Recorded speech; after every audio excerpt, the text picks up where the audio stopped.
Hello dear students, welcome back in class. आप सभी का बच्चों आज की क्लास में स्वागत है। ये इंग्लिश की एक और क्लास है और इस क्लास के साथ मैं आपके बीच में आया हूं जिस टॉपिक को लेकर। वो टॉपिक है बेटा प्रोनाउन। देखिए, नाउन के बारे में, नाउन के रूल्स के बारे में और नाउन जेंडर और नंबर के बारे में आपसे चर्चा हो चुकी है। आज इसी सीरीज को, जो कि पार्ट्स ऑफ स्पीच के है, आगे बढ़ाते हुए हम प्रोनाउन पे चर्चा करेंगे। तो एक बार फिर से हमसे जुड़ने के लिए बहुत बहुत धन्यवाद। चलिए आज की क्लास को स्टार्ट करते हैं और प्रोनाउन के बारे में जानकारी देखते हैं। चलिए, प्रोनाउन को बेटा हम हिंदी भाषा में, जैसा कि आपको पता है, सर्वनाम कहते हैं। ठीक, हिंदी परिभाषा की मैं बात करूं तो आपको बताया जाता है कि संज्ञा के स्थान पर जो शब्द प्रयुक्त होते हैं उन्हें हम सर्वनाम कहते हैं। अगर मैं इंग्लिश डिफिनीशन की बात करूं तो मैं कह सकता हूं कि a word used in the place of noun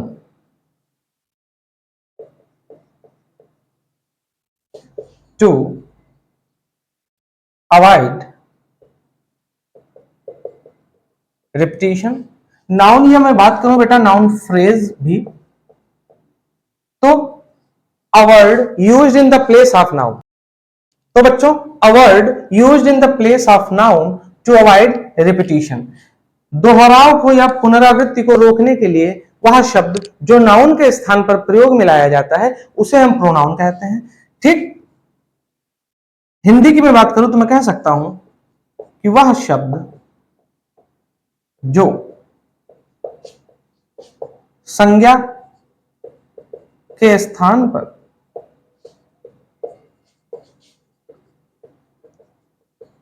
प्रयुक्त होता है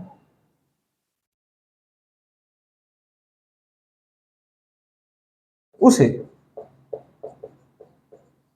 सर्वनाम कहते हैं।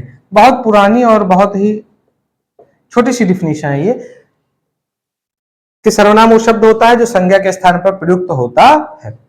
इंग्लिश डिफिनीशन दोबारा मैं दोहरा दूं तो कह सकता है कि a word used in the place of noun और noun phrase to avoid repetition, पुनरावृत्ति को रोकने के लिए वह शब्द जो नाउन या नाउन फ्रेज के स्थान पर प्रयोग किया जाता है उसे हम बेटा सर्वनाम कहते हैं। ठीक, कैसे? जैसे मैंने कहा, ध्यान से समझिए कि Ram is a boy, Ram एक लड़का है।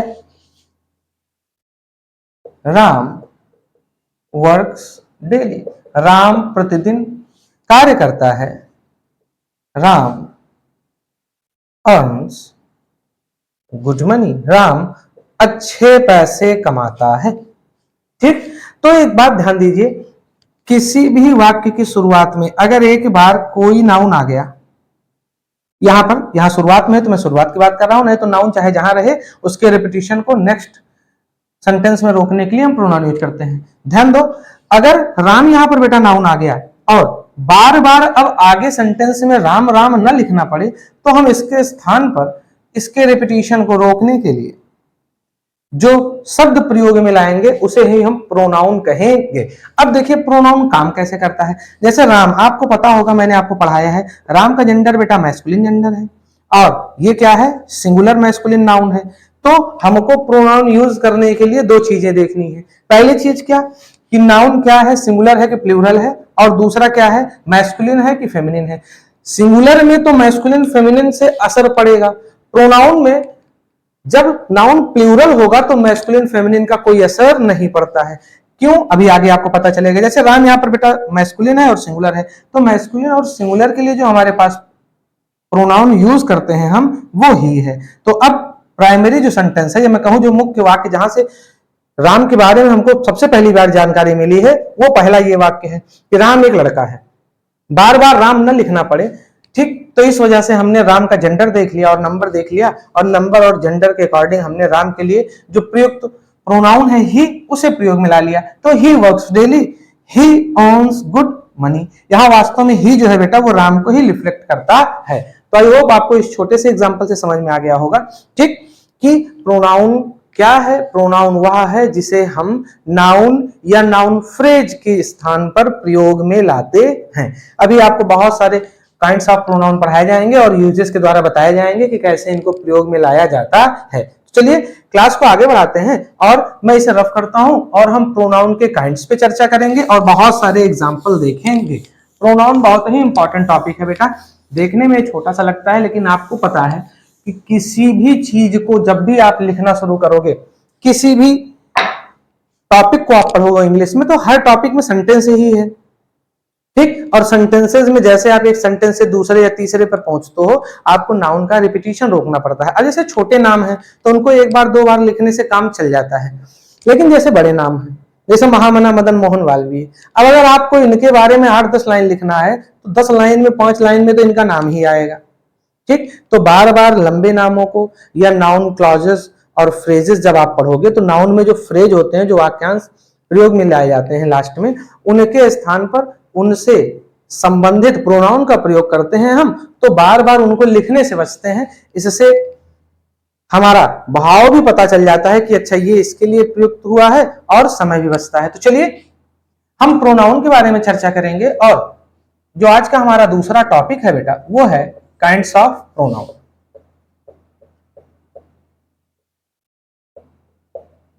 ठीक। जिसमें हमारा पहला टॉपिक है पर्सनल प्रोनाउन। अच्छा, क्योंकि डिफिनीशन पेपर में पूछी नहीं जाती, इस वजह से डिफिनीशन पे बहुत ज्यादा फोकस न करते हुए डिफिनीशन हम उतना ही पढ़ेंगे जितना आपके काम की है, ठीक। मेन हमारा काम क्या है कि हमको मोटा मोटा मटेरियल पढ़ना है कि कहीं कोई दिक्कत ना होने पाए। अब पर्सनल प्रोनाउन किसे कहते हैं? वास्तव में ऐसे प्रोनाउन जो पर्सन के स्थान पर प्रयोग में लाए जाते हैं उन्हीं को पर्सनल प्रोनाउन कहते हैं। ऐसे समझिए, जो किसी व्यक्ति, वस्तु या स्थान के जगह पर उसके रिपीटिशन को रोकने के लिए प्रयोग में लाए जाते हैं उसे हम पर्सनल प्रोनाउन कहते हैं। चलिए मैं इसकी डिफिनीशन लिख देता हूं ताकि आपको चीजें समझने में आसानी हो। अगर मैं डिफिनीशन की बात करूं बेटा तो मैं कह सकता हूं कि अ प्रोनाउन व्हिच replaces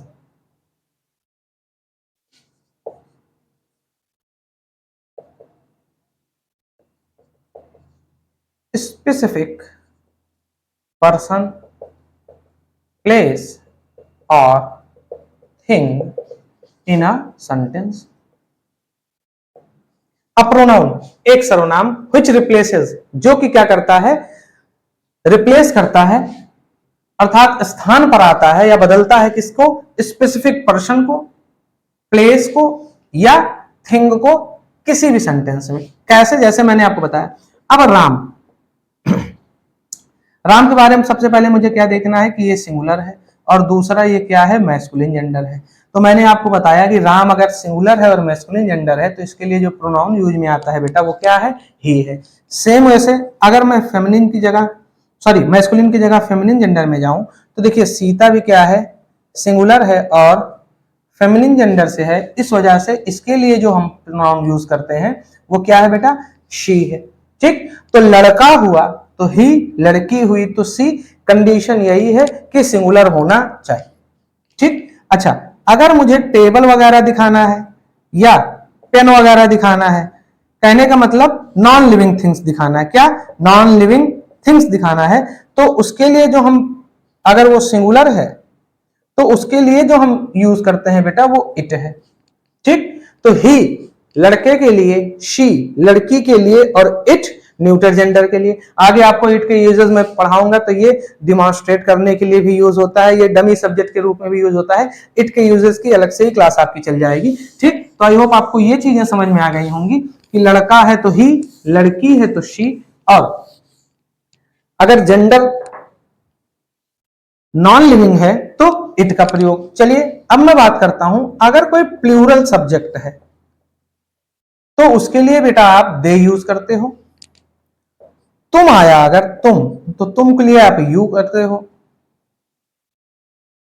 मैं के लिए आप आई का यूज करते हो और हम के लिए आप वी का यूज करते हो। अब प्लूरल सब्जेक्ट इसमें चाहे वो लड़का हो चाहे वो क्या हो, लड़की, अर्थात चाहे वो लड़के हो या चाहे वो क्या हो, लड़कियां हो, अर्थात प्लूरल का कोई भी जेंडर से लेना देना नहीं है, बस वो लिविंग वस्तु होनी चाहिए, उसके लिए हम दे का यूज करते हैं। कहीं कहीं बेटा नॉन लिविंग के लिए भी दे का यूज करते हैं। ठीक, तो लिविंग और नॉन लिविंग में दोनों कह सकता हूं, दोनों के लिए आप दे का यूज कर सकते हो। वैसे नॉन लिविंग के लिए दे का यूज करने से बचना चाहिए, लेकिन कहीं कहीं पर दे के यूजेस देखने को मिलते हैं। ठीक, तो चलिए आपको मैं ये डिफिनेशन मिटाकर और थोड़ा सा पर्सनल प्रोनाउन पे और चर्चा को आगे बढ़ाते हैं। तो अभी तक की जानकारी जो मैंने आपको दी वो कुछ इस प्रकार से है कि आई, वी, यू और ही, शी, इट और दे। ठीक, ये 7 हमारे क्या है, पर्सनल प्रोनाउन है। मैंने आपको बताया आई मतलब मैं, वी मतलब मैं भी शामिल रहूं और तुम भी शामिल रहो, तो एक और एक मिलकर 2 बनते हैं हम। यू का मतलब जहां तुम आएगा वहां, ही मतलब वह क्या होना चाहिए, लड़का होना चाहिए। शी मतलब वह क्या होनी चाहिए, लड़की होनी चाहिए।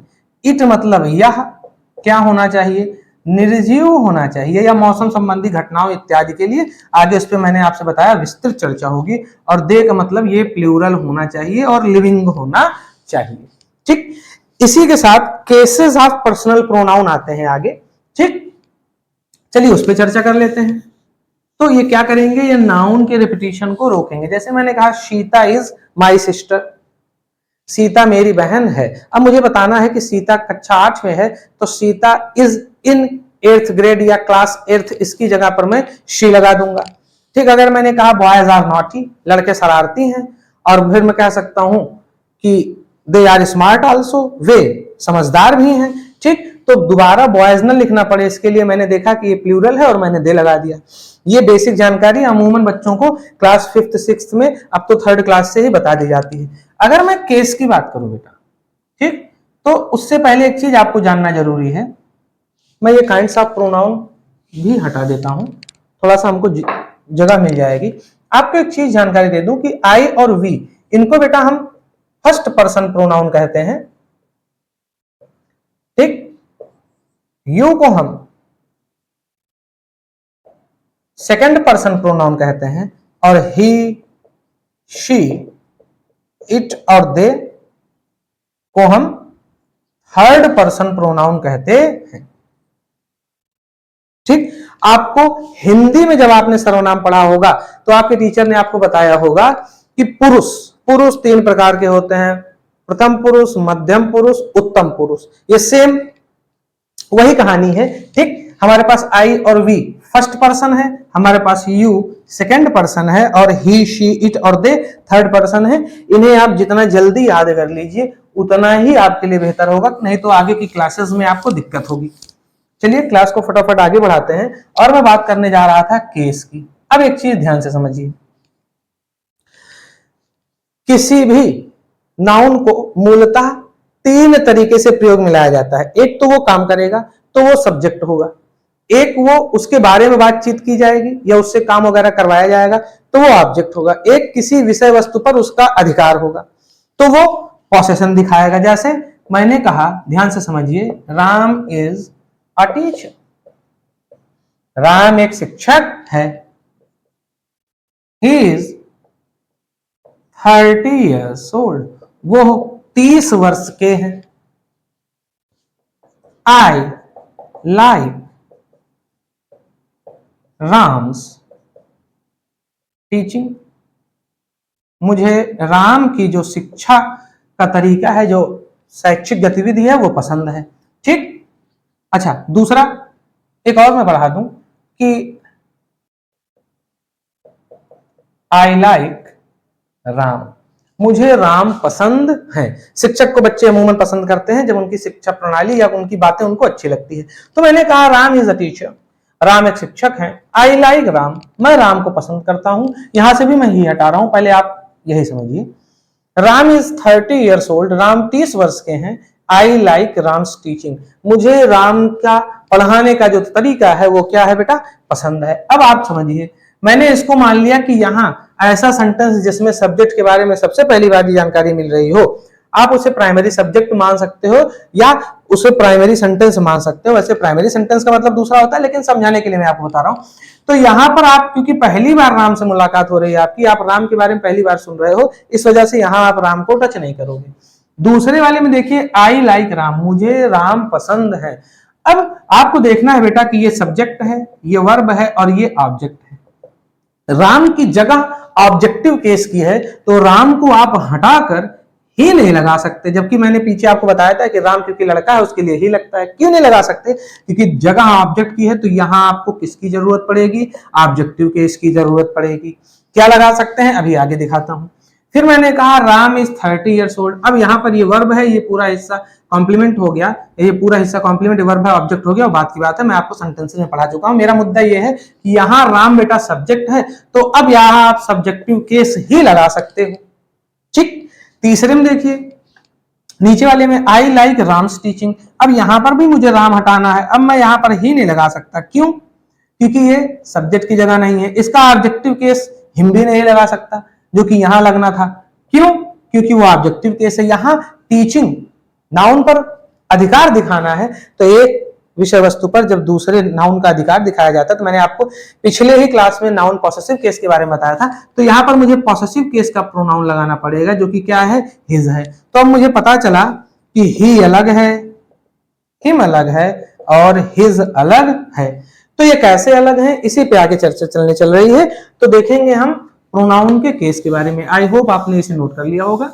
ठीक, चलिए हम देखते हैं कि प्रोनाउन के कितने केस होते हैं। तो अभी के हिसाब से मैंने आपको बताया कि प्रोनाउन का एक सब्जेक्टिव होता है, एक ऑब्जेक्टिव होता है और एक पॉसेसिव होता है।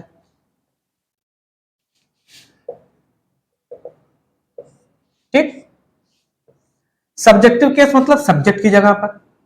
कैसे? ही। चलिए मैं first person, second person, third person के हिसाब से लिस्ट बना देता हूं, आगे आपको काम में आएगी एक्टिव, पैसिव और डायरेक्ट इनडायरेक्ट वगैरह में। आई, तो आई का ऑब्जेक्टिव केस मी, माई और माइन। कहां माई लगता है, कहां माइन लगता है, उस पर भी चर्चा हो जाएगी। वी, अस, आर या आर्स, यू, यू, यार या years, he, him, his, she, her, her या hers, it, it, its और they, them, their या theirs। ठीक, तो साथियों इस तरीके से आप सब्जेक्टिव केस, ऑब्जेक्टिव केस और पॉसेसिव केस के बारे में जानेंगे। ठीक, रिफ्लेक्सिव केस भी बेटा एक होता है, उस पर चर्चा आगे आपको जब रिफ्लेक्सिव प्रोनाउन पढ़ाऊंगा तो बताऊंगा। इसी वजह से अभी मैंने आपके लिए केस को बताया है कि केस 3 तरह के होते हैं। अगर वैसे देखा जाए तो पर्सनल प्रोनाउन के केस 3 तरीके के होते हैं, और अगर कोई आपसे पूछे कि प्रोनाउन कितने, प्रोनाउन के जो केस होते हैं वो कितने होते हैं, और वो पर्सनल नहीं पूछ रहा है, तो आप सीधे 4 बता दीजिएगा कि भैया सब्जेक्टिव केस होता है, ऑब्जेक्टिव केस होता है, पॉसेसिव केस होता है और रिफ्लेक्सिव केस भी होता है, जो उसके द्वारा किए गए काम को खुद दिखाता है। उस पर चर्चा आगे होगी। तो आज का हमारा टॉपिक नाउन, और नाउन का पहला था पर्सनल प्रोनाउन और उसका केस। आई होप यहां तक आपको चीजें क्लियर हो गई होंगी। कहीं कोई समस्या रहा करे बेटा तो कमेंट सेक्शन में बताया करिए। मैं इसे रफ कर रहा हूं और हम प्रोनाउन के एक और काइंड पे चर्चा करेंगे। आई होप आपको वीडियोस अच्छे लग रहे होंगे। कहीं पर कोई भी समस्या है तो कमेंट सेक्शन में बताया करिए। अगर वीडियोस पसंद आए तो भी कमेंट सेक्शन में बताया करिए और अपने दोस्तों के साथ शेयर भी करा करिए। ठीक, चलिए हम इसके दूसरे काइंड पे चर्चा करते हैं और क्लास को आगे कंटिन्यू करते हैं। बच्चों आज की क्लास का जो हमारा दूसरा प्रोनाउन है वो है बेटा demonstrative pronoun. Demonstrative pronoun, demonstrate करने का मतलब होता है इशारा करना या इंगित करना। ठीक, क्या करना? इशारा करना या इंगित करना। तो मैं डिमॉन्स्ट्रेटिव प्रोनाउन की अगर डेफिनेशन की बात करूं बेटा, तो मैं कह सकता हूं कि ये किसी स्पेसिफिक पर्सन या ऑब्जेक्ट को क्या करते हैं? पॉइंट आउट करते हैं। ठीक, तो ये क्या करता है? Points out to specific person और ऑब्जेक्ट, किसी स्पेसिफिक पर्सन या ऑब्जेक्ट को ये पॉइंट आउट करता है, मतलब इशारा करता है या दर्शाता है एक हिसाब से। अगर मैं डिमॉन्स्ट्रेटिव प्रोनाउन की बात करूं तो ये बेटा 4 तरीके के होते हैं, this, that, these and those. This का मतलब बेटा यह होता है, यह नजदीक के लिए यूज में आता है। दैट का मतलब वह होता है, यह दूर के लिए यूज में आता है। दीज का मतलब ये होता है, ये भी नजदीक के लिए यूज में होते हैं। और दोज का मतलब वे होता है और ये दूर के लिए। ठीक, दिस का मतलब यह नजदीक के लिए तब जब बात सिंगुलर की हो रही हो। दैट का मतलब वह दूर के लिए जब बात सिंगुलर की हो रही हो। दीज का मतलब ये नजदीक के लिए जब बात प्लूरल की हो रही हो। और दोज का मतलब वे दूर के लिए जब बात प्लूरल की हो रही हो। ठीक, तो अगर मुझे बताना हो कि यह एक लड़का है तो उसके लिए मैं दिस का यूज करूंगा।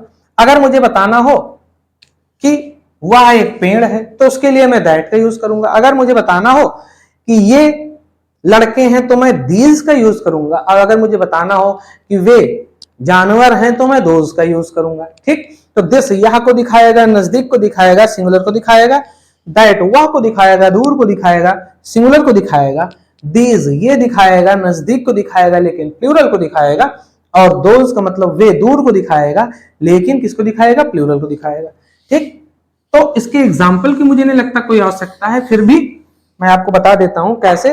जैसे मुझे अगर बताना है कि दिस इज अ बॉय, यह एक लड़का है, तो अब यहां पर दिस का मतलब यह है, नजदीक के लिए लगा है। मुझे कहना है कि दैट वाज अ स्नेक, वह एक सांप था।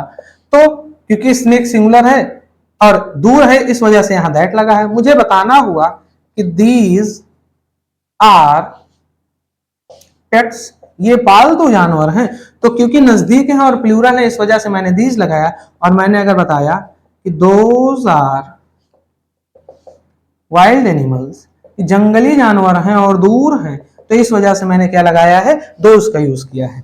तो दिस यह नजदीक, दैट वह दूर लेकिन दोनों सिंगुलर। दीज का मतलब ये नजदीक और दोज का मतलब वे लेकिन दोनों प्लूरल। तो आई होप आपको आज प्रोनाउन, पर्सनल प्रोनाउन और डिमॉन्स्ट्रेटिव प्रोनाउन कायदे से समझ में आ गया होगा। चलिए एक और प्रोनाउन को हम देखते हैं और क्लास को आगे बढ़ाते हैं।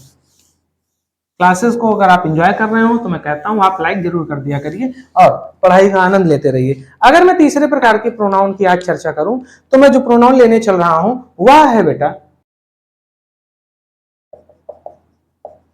Interrogative pronoun. ये क्या करते हैं, ये क्वेश्चन पूछते हैं बेटा, अर्थात प्रश्नवाचक वाक्यों में ये सब्जेक्ट के स्थान पर नाउन के रिपीटिशन को रोकने के लिए प्रयोग में आते हैं। इनमें जो प्रमुख है बेटा वो कौन कौन से हैं, who, whom, whose, what and which। ये पांचों हमारे क्या हैं, इंटरोगेटिव प्रोनाउन है, प्रश्न पूछने के काम में आते हैं। कैसे आते हैं, मैं ऐसे जैसे हु आर यू, ठीक, जैसे whom did you like, जैसे